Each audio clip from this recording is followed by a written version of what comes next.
He ran after that boy. You were that certain that he had stolen, were you not? I believed it, and when he ran, that's when I really believed that he had stolen something. And you were dead wrong, weren't you?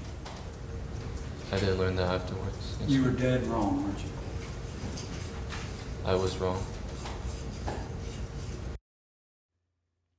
Testimony in the Rick Chow murder trial is now over this Friday evening, and things got pretty heated earlier today as the defense called its first major witness, Andy Chow, who you just heard from, the son of Rick Chow. Yeah, he testified about the moments leading up to the shooting of 14-year-old Cyrus Carmack-Belton. And late today, the defense rested their case without calling Rick Chow to the stand. News 19's Kiki Gushu was live outside of the Richland County Courthouse right there.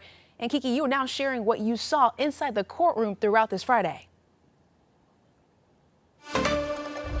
Erica, JR, early this morning, the state rested its case, and almost immediately the defense called to the stand their first and most important witness, Andy Chow. Now, he spent most of the morning explaining to the jury his version of events of what happened the night Cyrus Carmack-Belton was shot. Now, Andy Chow says that he believed and testified to that. He believed Cyrus had stolen a bottle of water.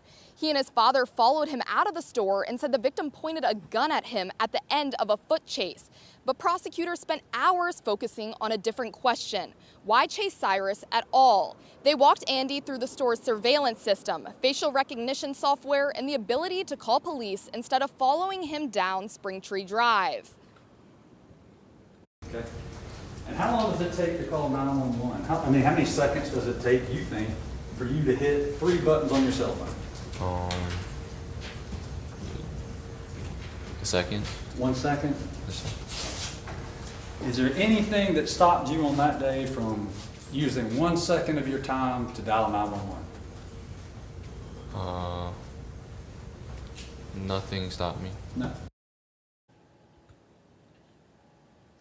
The defense, however, maintains Andy and his father were confronted by an armed Cyrus and called 2 more witnesses to support their version of events, including a former Richland County deputy who responded to the scene and had body cam of Rick and Andy Chow's on-scene statements, as well as an EMT student who testified she saw Rick Chow performing life-saving efforts on Cyrus before first responders arrived.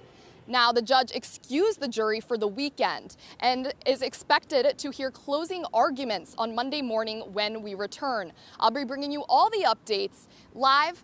Kiki Gushu, News 19, WLTX. All right, Kiki, thank you so much for that report.